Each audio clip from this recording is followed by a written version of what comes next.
morning, afternoon, or evening, ladies and gentlemen. How is everybody doing today? I hope this video finds you well, guys. It is Friday, the last day before the weekend. You'll get a little bit of a break, so that's fantastic. And also, back by popular demand, as you guys know, today is High Five Because You're Awesome Fridays, and I have my sign today.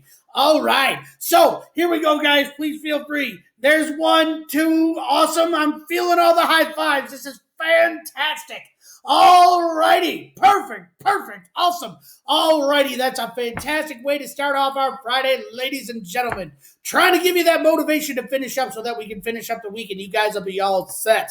All righty, ladies and gentlemen, today is Friday. As we know, it is an A day, so we are going to review today. We're going to review a couple things today, guys. I'm just going to give you a reminder about the North, the lesson we did yesterday, and then I want to actually talk about and actually go ahead and take a look at the check for learning that we did on, I believe, what was it? It was Tuesday. Yes, it was Tuesday. Okay. So the check for learning we did on Tuesday. So I want to talk about that. I want to make sure that I review that with you guys so you know what's going on, so you kind of understand why the answer was the answer and hopefully have a better idea of how to interpret that cartoon. So that is the plan for today. My office hours today, guys, are from 10 a.m. to 11 a.m. and from 2 p.m. to 3 p.m. So if you need anything, make sure you reach out to me, email me during those times, and I'll get back to you as quick as I can. All right? So let me go ahead, and I'm going to move myself over here real quick. So where you see me right now is where you will find the teacher message video that I'm currently recording. So if you hear my voice and you're watching this, you've done bullet number 1. Fantastic job. Well done. Good on you. Feel free to give yourselves a pat on the back. All right. So if you're hearing my voice, you've done bullet number 1. The other thing I would like you to do is please make sure you have completed the Ed puzzle from yesterday.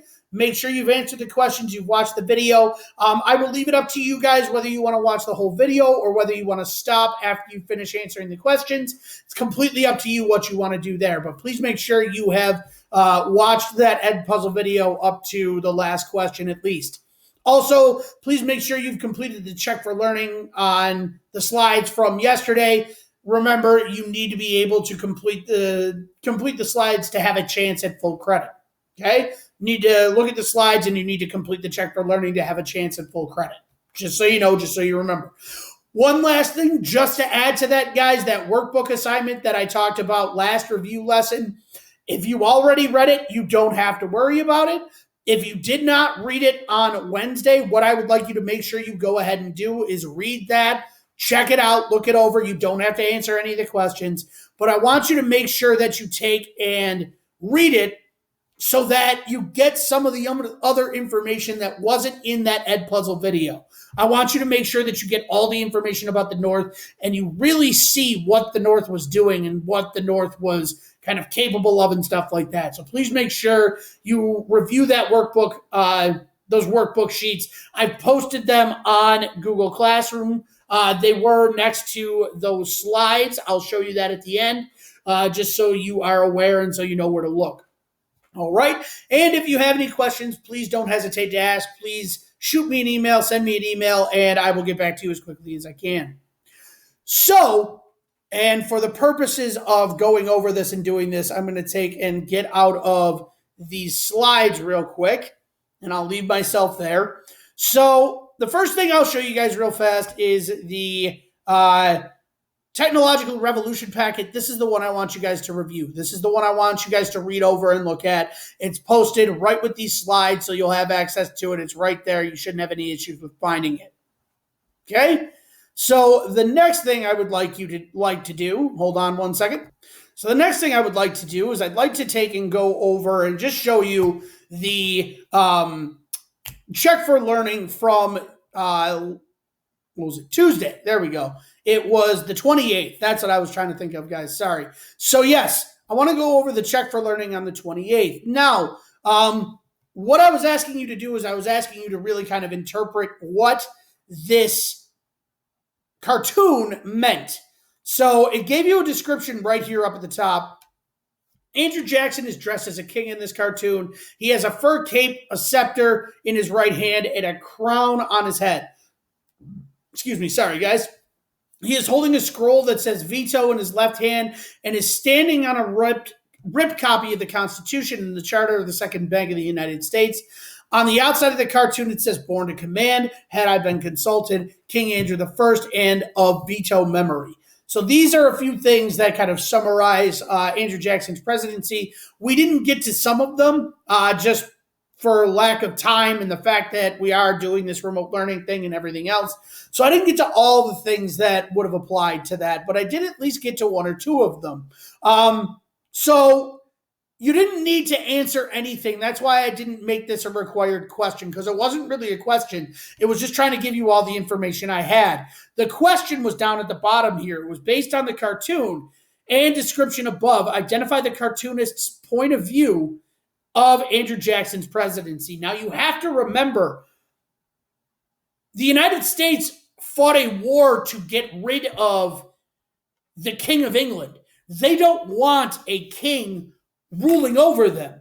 They would much rather have the government they've created, which is a president, Congress, and the Supreme Court. So anytime anyone is illustrated as a king or drawn as a king, that's more of an insult than it is a compliment, than it is something good that's being said about them. It's always usually something negative being said about them, especially if they're trampling on the Constitution, because that is one of our most sacred documents. It's one of the things that the people of the United States hold most dear. So for it to be ripped up, drawn as being ripped up and trampled on, that is obviously also saying something negative about Andrew Jackson. Now, there are two answers that I really kind of wanted to show you guys and wanted to have you guys take a look at. The first answer comes from Megan Fernstein, and it says, based on the cartoonist's point of view, this is a negative view on him.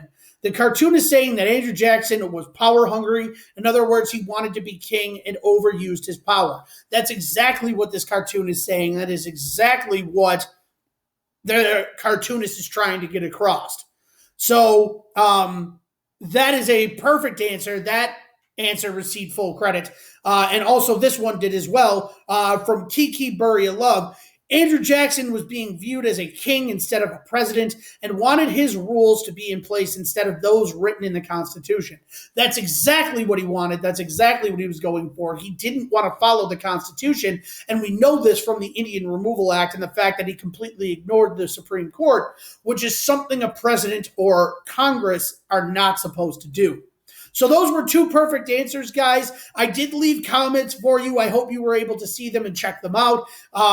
If you got a great job, that means you got full credit for that question. If I left a different answer or I said something to the effect of this was good, but this answers it more specifically, or this answers it a little bit better, then you did not receive full credit, and I was just trying to get you to see what a better way to answer that question was. If you have any questions about your Google form, if you want to ask why you might have gotten it wrong or anything like that, guys, please feel free to reach out to me and send me an email, and I will get back to you guys as quickly as I can. So that takes care of that. For one last time, ladies and gentlemen, before I end this video, just a reminder, my office hours are from 10 a.m. to 11 a.m. and from 2 p.m. to 3 p.m. If you have any questions or if you have any concerns or questions about your grades or anything like that. With that said, ladies and gentlemen, I hope you guys have a fantastic day. I hope you guys have a fantastic weekend. I hope the weather holds out for you guys and for all of us in general, because I'd love to get outside. I don't know about you. I've been cooped up in my apartment for entirely too long, and getting outside sounds fantastic right about now. So with that said, have a great day, guys. Don't forget, you all are awesome, and I will catch you guys on Monday. Have a great day, guys.